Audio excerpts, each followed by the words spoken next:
Hi అండి, అందరు ఎలా ఉన్నారు? Welcome back to our channel. ఈరోజు మన ఛానల్లో పర్ఫెక్ట్గా టొమాటో బెండకాయ ఎలా చేసుకోవాలో చూద్దాము. ముందుగా టమాటో బెండకాయ అంటే చాలామందికి ఇష్టం ఉంటుంది, ఎందుకంటే ఇది పర్ఫెక్ట్ కాంబినేషన్. బెండకాయ కూడా టొమాటోలో మగ్గి పుల్ల పుల్లగా చాలా బాగుంటుంది. ఇది ఎలా చేసుకోవాలో నా స్టైల్లో చూపిస్తాను. ముందుగా దీనికోసం ఒక కడాయి పెట్టుకొని అందులో 3 to 4 టేబుల్ స్పూన్స్ ఆయిల్ వేసుకున్నాను.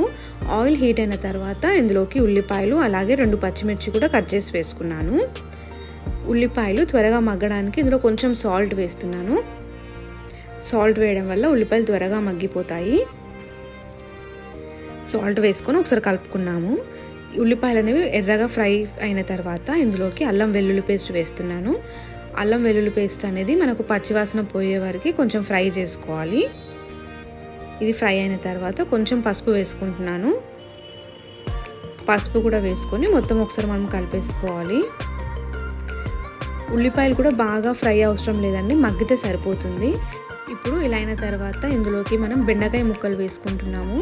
టమాటో బెండకాయకి బెండకాయ ముక్కలు అనేవి ఇలా పొడుగ్గా ఉంటేనే బాగుంటాయి. కొంచెం చిన్న చిన్నగా కట్ చేస్తారు, కానీ ఒకసారి ఈ విధంగా కట్ చేసి చూడండి, చాలా బాగుంటాయి తింటుంటే.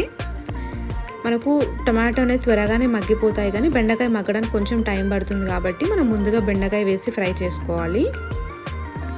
ఈ విధంగా మొత్తం ఒకసారి కలుపుకొని ఇది మూత పెట్టుకుంటే మనకు త్వరగా ఆవిరికి మగ్గుతుంది కాబట్టి మూత పెట్టుకున్నాము. మనం మధ్య మధ్యలో బెండకాయ మగ్గిందా లేదా కలుపుకుంటూ చూసుకుంటూ ఉండాలండి. బెండకాయ కూడా మనకు మొత్తం మగ్గడం అవసరం లేదు, ఒక 70 to 80% మగ్గితే సరిపోతుంది. మనం టొమాటో వేసినాక కూడా ఇది ఉడకాలి కాబట్టి ఇప్పుడు ఒక 70% మనకి ఫ్రై అయితే సరిపోతుంది. ఇది ఇంకొక 2 నిమిషాలు పెట్టుకుందాము. ఒక 2 నిమిషాల తర్వాత చూస్తే మనకు పర్ఫెక్ట్గా ఒక 70% మగ్గిపోయినట్టే. ఇప్పుడు ఇందులోకి మనం టమాటో ముక్కలు వేసుకుంటున్నాము. టమాటోలు పుల్ల పుల్లగా ఉంటే చాలా బాగుంటాయి.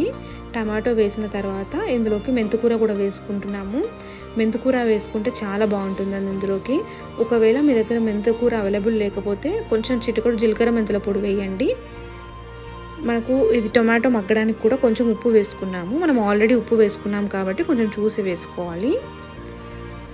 వేసుకొని మొత్తం ఒకసారి మనం కలుపుకోవాలి.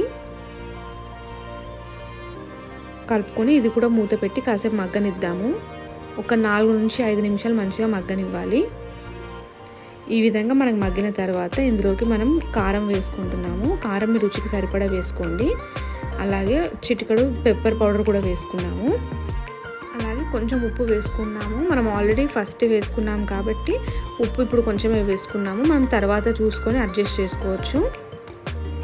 ఇప్పుడు కొత్తిమీర వేసుకొని మళ్ళీ కాసేపు మనం మగ్గనిద్దాము. టమాటో ముక్కలన్నీ మొత్తం స్మాష్ అయ్యేలాగా మంచిగా మగ్గనివ్వాలి.